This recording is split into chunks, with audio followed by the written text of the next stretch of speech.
On behalf of the President of the Foro Liberal de América Latina, the Professor José Luis Tapia, and in my grade as a Minister of Foreign Affairs, I have the honor to present the keynote speaker of our 7th Foro Liberal de América Latina, the Professor Stephen Perks. Professor Perks is British, currently running the Kuiper Foundation. He is the editor of Christianity and Society, the Foundation's journal, and has contributed with articles and conferences on a variety of topics in Britain, Europe, United States, Australia, New Zealand, and Africa. He has lectured on a variety of issues, including theology and Christian worldview, economics, politics, education, legal history, and music. His ministry has a particular focus on promoting the Christian worldview, on applying the Christian faith to the social and political issues that face church and society in the contemporary world, and in challenging the intellectual, political, and cultural idols that dominate so much the modern life in the West. He is a husband, father of 3 children, and grandfather of 5.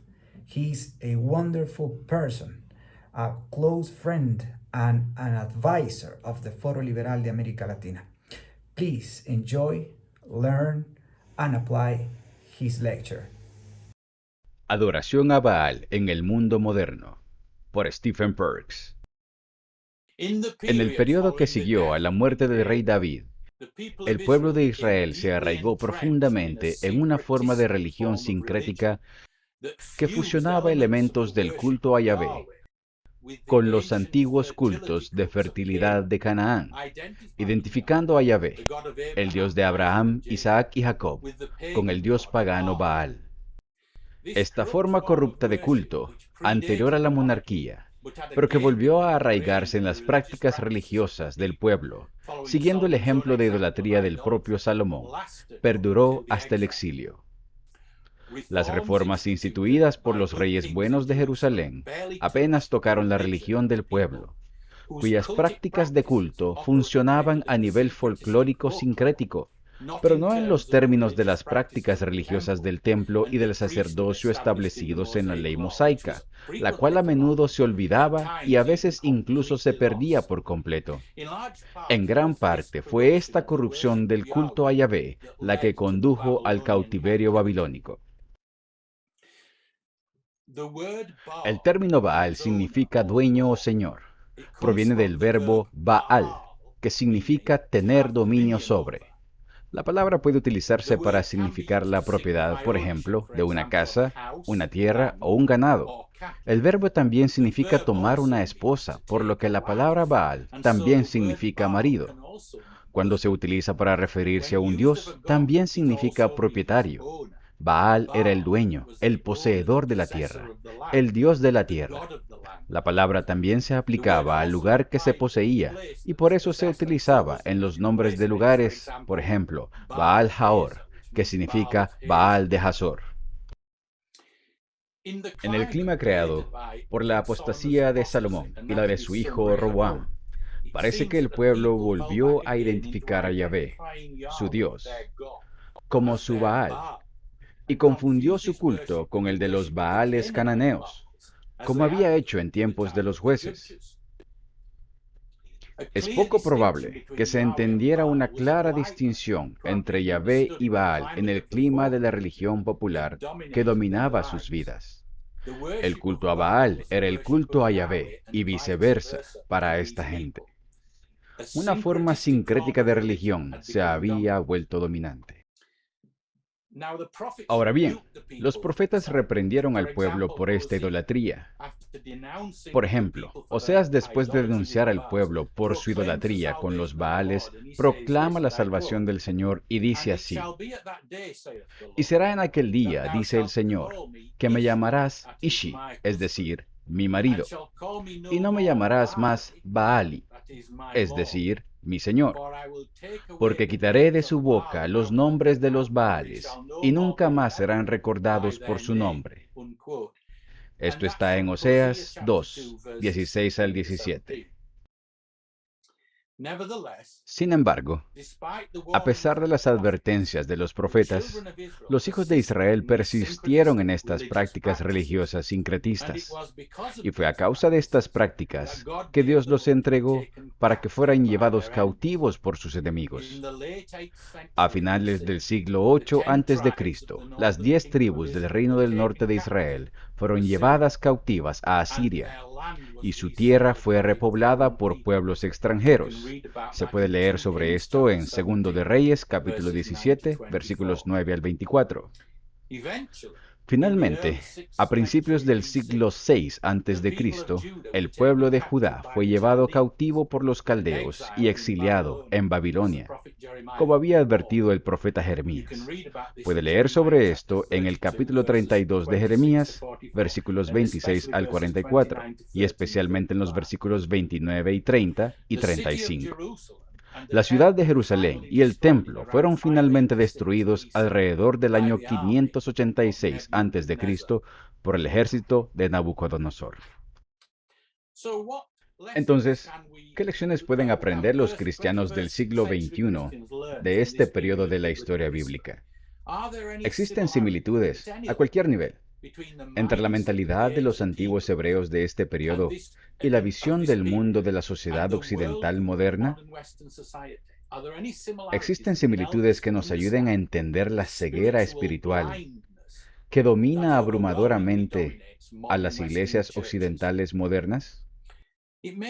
Puede parecernos asombroso que el pueblo de Israel no haya reconocido su idolatría, que haya caído en un estado en el que realmente creía estar adorando a Dios, practicando los cultos cananeos en los lugares altos, y que los buenos reyes que trataban de hacer lo correcto a los ojos de Yahvé no pudieran hacer nada al respecto, y que tal vez incluso ellos mismos no reconocían plenamente el problema. Nos parece totalmente obvio que tal adoración era contraria a la verdadera adoración a Dios. Pero aunque a nosotros nos parezca obvio, a la mayoría del pueblo de Israel de aquella época no lo era. Y debemos detenernos a pensar, por tanto, si somos, a nuestra manera, en nuestros días, culpables de compromisos tan graves como los de los israelitas de entonces. El hecho es que reconocemos los ídolos y los pecados de épocas pasadas y de otras culturas más fácilmente que los de nuestra propia época y cultura. Y por eso el sincretismo es tan peligroso, porque no lo reconocemos como lo que es. Y lo hacemos porque estamos tan inconscientemente comprometidos con la cosmovisión que caracteriza a nuestra sociedad y que produce esa misma religión tan idolátrica. Esto es tan cierto para nosotros hoy como lo fue para los antiguos israelitas. Pero es fácil felicitarnos por atacar y abominar los ídolos de épocas pasadas y de otras culturas. Sobre todo, si no reconocemos ni desafiamos a los ídolos de nuestra propia época y cultura. Atacar a los ídolos del pasado no nos ayudará ahora en nuestra propia vida cristiana. Tenemos que enfrentarnos a los compromisos que afectan nuestra propia cultura, nuestra sociedad y sin duda nuestras propias vidas. Y este es el punto de nuestro estudio de este periodo de la historia bíblica. No pensemos que un sincretismo tan grave como el demostrado por el pueblo de Israel está lejos de la iglesia o de los cristianos de hoy. No es así. El sincretismo con la falsa religión es un problema para los cristianos de hoy, como lo fue para los israelitas de los tiempos del Antiguo Testamento. Los temas involucrados, es decir, los ídolos involucrados, pueden ser diferentes, pero el sincretismo es igual de grave. Así como los israelitas pensaban que servían a Dios rindiéndose a la idolatría, también hoy los cristianos pueden ser engañados acerca de a quién están sirviendo, creyendo que están sirviendo a Dios cuando están sirviendo a ídolos porque han sido educados en los términos de o han comprado la cosmovisión que valida tal idolatría. En esta charla quiero examinar ahora uno de los ídolos políticos más graves y destructivos de nuestra época. Un ídolo que ha cautivado al mundo entero y que los cristianos y las iglesias de todo el mundo han aceptado como una forma válida de política, pero que en realidad es todo lo contrario de lo que es aceptable para Dios. Se trata de un ídolo que existe en dos formas diferentes que están en guerra entre sí, pero que, sin embargo, están cortadas con la misma tijera y cuyas diferencias no son más que una discusión familiar. Ese ídolo es el socialismo, y sus dos formas son el socialismo comunista y el socialismo fascista. La gran batalla del siglo XX fue la batalla entre el comunismo y el fascismo. El fascismo ganó esa batalla, y el fascismo es ahora la ideología política dominante en el mundo. En nuestra época, el fascismo se ha acomodado y ha tomado algunos de los componentes ideológicos de la versión derrotada del comunismo de este ídolo. De modo que hay algo de síntesis con algunos elementos de los dos, pero principalmente es el fascismo el que ha sobrevivido y ahora está progresando. Ahora bien, el punto importante a tener en cuenta aquí es que fascismo no es capitalismo, ni tampoco tiene que ver con el orden económico del libre mercado. El capitalismo y el orden económico del libre mercado no tienen nada en común con el fascismo. Pero es común hoy día que la gente crea que fascismo es igual a capitalismo, pero no lo es y nunca lo fue. Tanto el comunismo como el fascismo son fenómenos socialistas. El fascismo de Hitler y los nazis ¿era qué? ¿Capitalismo nacional? ¿Economía nacional de libre mercado? No, era el nacionalsocialismo. Eso es lo que significa la palabra nazi. Es una contracción de la palabra alemana para el socialismo nacional. Es un término abreviado para el nacionalsocialismo. Y así fue con las otras formas de política fascista. Hay formas de política socialista. Si miramos en la historia al respecto, muchos de los líderes fascistas empezaron en el Partido Comunista, siguiendo ideas comunistas, y el socialismo nunca fue abandonado. Pasó de ser socialismo internacional a ser socialismo nacional. Esa fue esencialmente la diferencia. Pero las iglesias y muchos cristianos del mundo moderno se han comprometido a fondo con este ídolo político. Por supuesto que no lo llaman fascismo. No piensan en él como fascismo. Lo consideran como socialismo sin comunismo. Pero esta es la cuestión. El socialismo sin comunismo, cuando se practica como ideología política, es fascismo. La Iglesia moderna se ha comprometido completamente con el socialismo. En Gran Bretaña, en Europa y en muchos otros lugares del mundo, los cristianos piensan que el socialismo es literalmente el cristianismo en la práctica, una afirmación que he escuchado varias veces en Gran Bretaña. De hecho, en Gran Bretaña, y en particular, la Iglesia en Gran Bretaña está bastante obsesionada con el socialismo. Y esta es una afirmación que se escucha con frecuencia. Pero el cristianismo no es socialismo en la práctica. El, entre comillas, socialismo cristiano es sincretismo y está al mismo nivel que la adoración de Baal en el antiguo Israel. En otras palabras, son dos religiones incompatibles que están en guerra entre sí, practicadas como si fueran la misma religión por personas que no comprenden lo que ninguna de las dos exige y requiere de ellas, y por supuesto, sin entender lo que Dios demanda. El socialismo solo puede establecerse mediante la amenaza de la violencia, porque esa es la naturaleza del Estado. Como dice el apóstol Pablo en el capítulo 13, versículo 4 de Romanos, las autoridades gobernantes, el gobernante o el Estado, si se quiere, no lleva la espada en vano. La fuerza, la amenaza de la violencia, es el medio por el que el Estado impone su voluntad. Por eso, en todo lo que hace el Estado debe someterse a la ley de Dios. Y solo cuando es así, tiene una autoridad legítima. Si no se ajusta a la ley de Dios, tiene poder, pero no autoridad. El Estado debe ser el servidor de Dios para nuestro bien, como dice Pablo. La función propia del Estado es ser un servidor de Dios para nuestro bien. Es ser un servidor de Dios, dice Pablo, un vengador de la ira de Dios sobre el malhechor. En otras palabras, un ministro del juicio de Dios contra el criminal, y lo que es criminal está definido por la palabra de Dios. Por lo tanto, en todo lo que hace, el Estado debe ajustarse a la voluntad de Dios revelada en su ley. Como decía una doctrina del derecho común inglés o derecho anglosajón, y cito, toda ley es o debe ser de acuerdo a la ley de Dios. Eso es de un anuario del reinado de Enrique VII. Pero lamentablemente, este principio del derecho consuetudinario anglosajón ha sido abandonado en la actualidad en las leyes inglesas. De hecho, los legisladores modernos en Inglaterra han pasado por encima de la idea de que la ley hecha por el hombre debe ajustarse a la ley de Dios, pero es un principio bien establecido en el common law o derecho consuetudinario inglés. Cuando el Estado se niega a ajustarse a la voluntad de Dios, abdica de su autoridad. Tiene poder, pero no autoridad, porque el Señor Jesucristo es el único punto en el orden creado donde se concentra toda la autoridad en el cielo y en la tierra, como lo dice Mateo capítulo 28, versículo 18.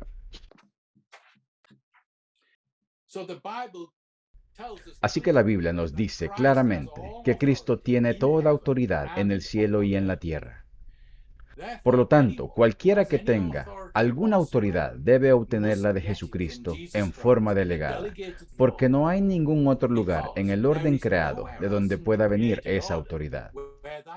Y esto significa que en el ejercicio de esa autoridad debe ajustarse a la voluntad de Dios tal como está revelada en su palabra. Por tanto, el Estado, si se niega a ajustarse a la ley de Dios, tiene poder, pero no tiene autoridad.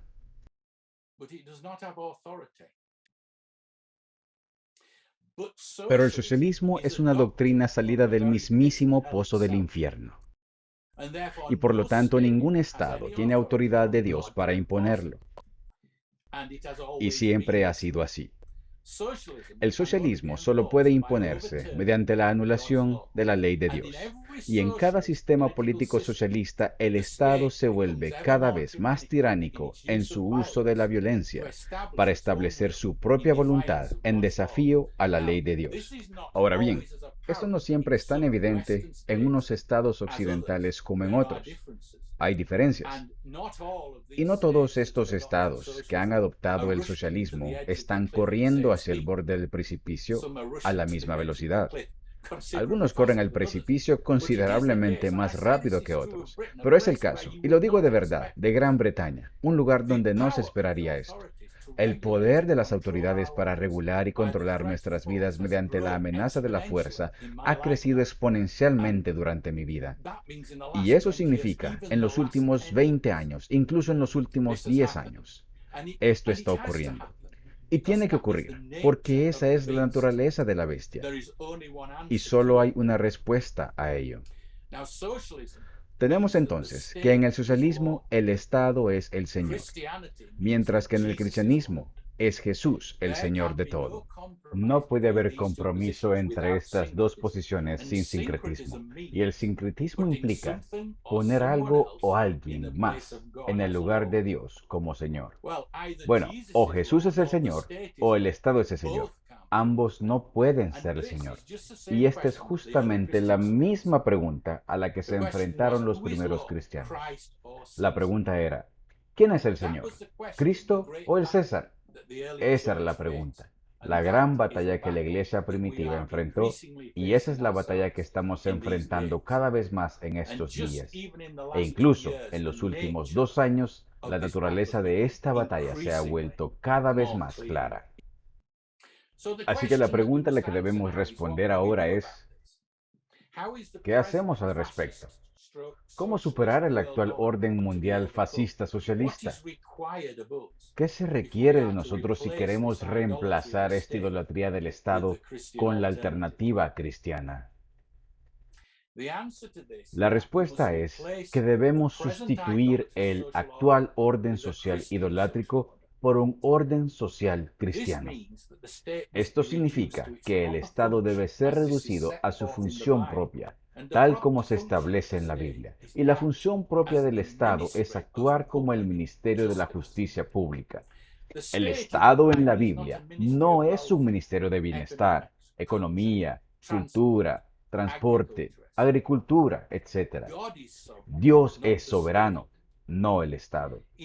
Para establecer una alternativa cristiana al Estado socialista impío, la comunidad cristiana debe asumir el papel que le corresponde. El mercado libre es una parte importante de esto, por supuesto, pero no es una teoría del todo, y hay cosas que el mercado libre no puede hacer. Por lo tanto, hay un papel importante, muy importante, para las organizaciones benéficas cristianas y las obras de misericordia en el ordenamiento adecuado de la sociedad. La familia también debe empezar a cumplir su rol adecuado en la sociedad, en lugar de abdicar de su función al Estado impío. Y las comunidades de creyentes, las congregaciones, también tienen un papel importante que desempeñar. Si queremos tener una sociedad cristiana, no podemos esperar que el Estado haga todas esas cosas para las que Dios ha ordenado instituciones y autoridades alternativas. Solo si estas cosas se entienden y se practican, una sociedad estará libre del totalitarismo del Estado.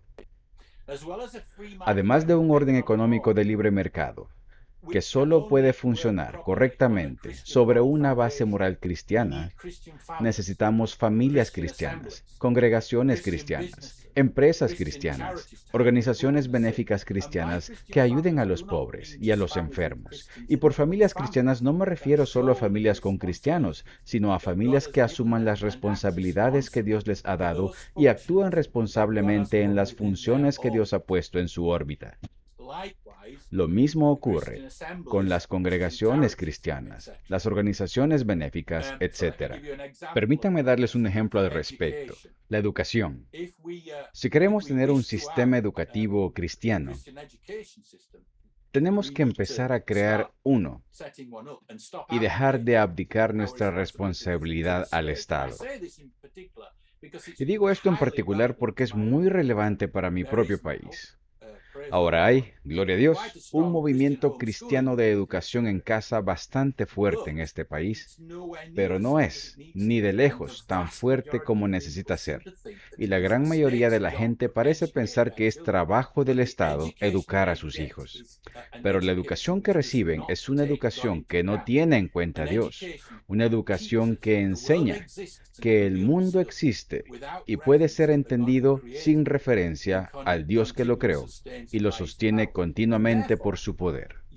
Así que, el problema no es la clase de Biblia. El problema es la clase de ciencia, la clase de biología, la clase de historia, la clase de inglés o en su caso la clase de lenguaje.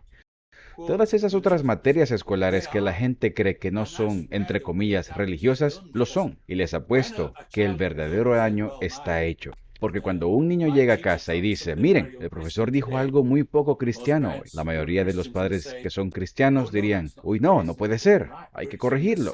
Pero si es en la clase de ciencia, en la de sociales, en la de literatura, es en todos estos asuntos que la gente no considera religiosos, pero que son intensamente religiosos, que el daño está hecho. Y por ende, la cosmovisión de las próximas generaciones está controlada por el Estado socialista impío. Puede ser sutil, y es sutil en el Reino Unido, pero es eficaz y es perjudicial. Entonces, tenemos que sacar del negocio al Estado en todas aquellas áreas en las que no tiene un papel dado por Dios.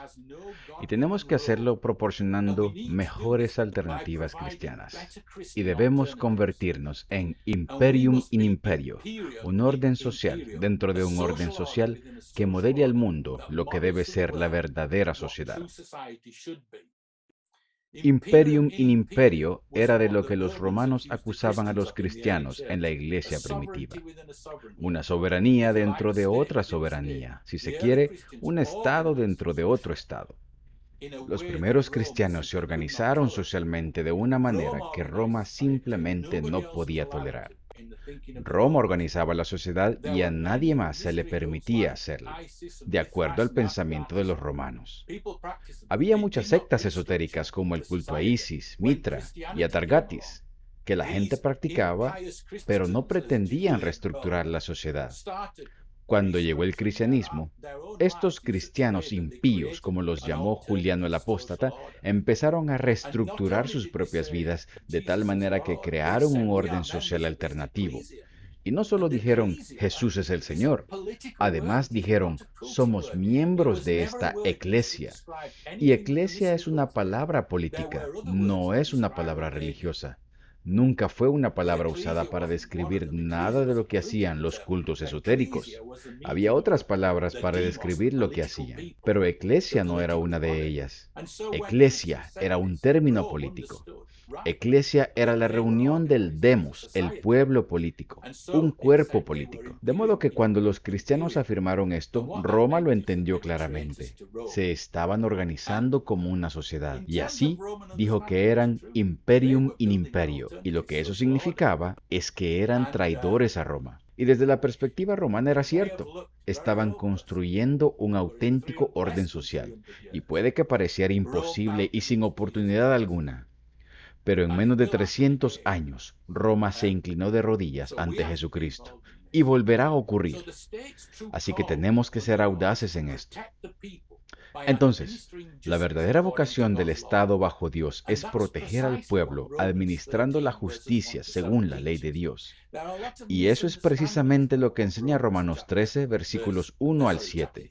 Hay muchos malentendidos sobre lo que enseña el capítulo 13 de Romanos, versos 1 al 7. Mucha gente piensa que significa debes hacer lo que te dicen cuando el Estado te lo dice. Y eso no es lo que Pablo está enseñando en absoluto. Él está enseñando que el papel apropiado del Estado es la administración de la justicia según la ley de Dios.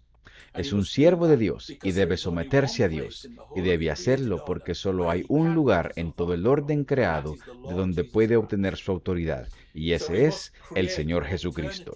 Por lo tanto, debemos crear un orden social alternativo, ya que un orden económico de libre mercado sin el fundamento de la fe cristiana para proporcionar la cosmovisión de la sociedad degenerará en una sociedad en la que los ricos y los poderosos oprimirán a los pobres y a los débiles, y que terminará en fascismo. Esto provocará una respuesta comunista que será igual de opresiva. ¿Y luego qué? Continuas oscilaciones del péndulo entre ambos. Primero el fascismo, luego el comunismo. Luego una reacción fascista seguida de otro golpe comunista. Y así sucesivamente. Y todo porque el cristianismo ha sido abandonado como base del tejido social. Entonces, ¿cómo resolvemos este problema? ¿Cómo construimos un orden social cristiano que reemplace los órdenes sociales impíos de los hombres? En primer lugar, debemos entender que cualquier compromiso con cualquiera de estas dos formas de idolatría socialista, el comunismo y el fascismo, conducirá finalmente al desastre, porque desplazará a Dios como el Señor soberano y entronizará a algún otro Señor en su lugar.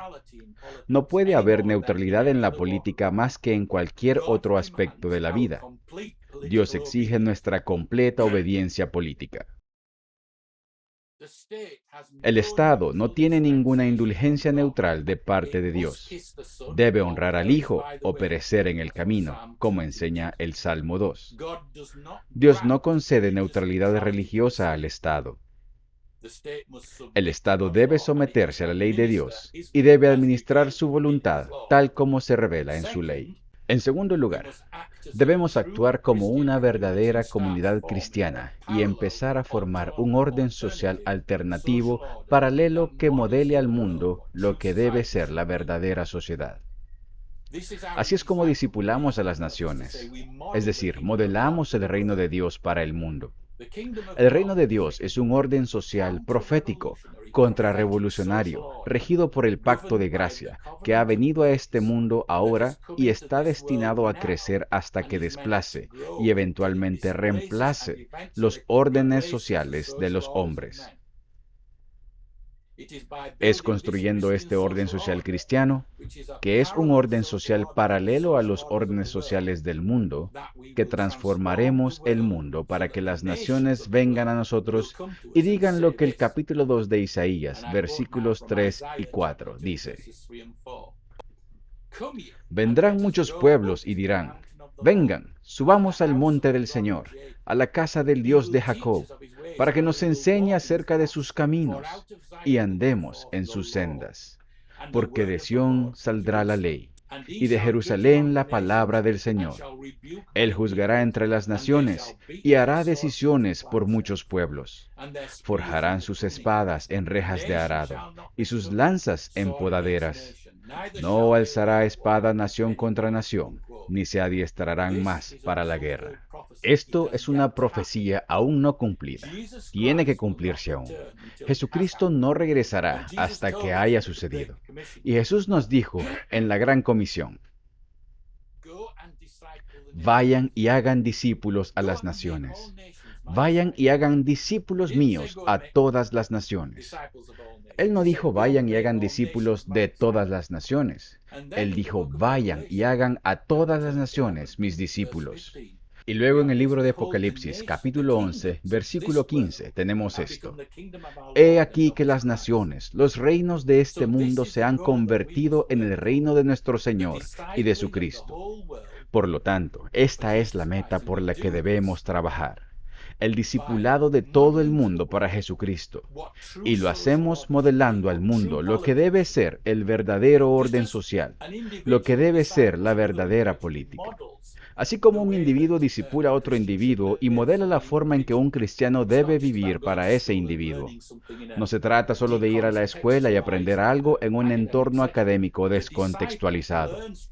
El discípulo aprende de la forma en que vive el que lo disipula. Se encarna en la vida. La enseñanza es tal que se vive. Lo mismo ocurre con el discipulado de las naciones.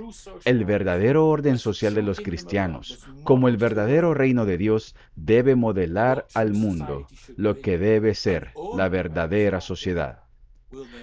Y solo cuando empecemos a hacer eso, las naciones del mundo vendrán y dirán, enséñennos el camino del Señor. Y ese es nuestro futuro. Es un futuro glorioso, pero Dios trabaja a través de su pueblo. El cristianismo no funciona con pensamiento mágico. Dios trabaja con la gente, así que nosotros debemos hacerlo. Como dice Pablo, ocúpense en su propia salvación con temor y temblor, porque es Dios quien produce en ustedes tanto el querer como el hacer por su buena voluntad. Sí, Dios trabaja en nosotros y es por la gracia de Dios, pero es la gracia de Dios trabajando a través de nosotros. Así que este es mi mensaje, que debemos modelar al mundo lo que es el verdadero orden social. Y el término bíblico para este verdadero orden social es el reino de Dios, que muestra cómo debemos vivir, que está regido por el pacto y que da toda la gloria a Dios y la adoración a Jesucristo.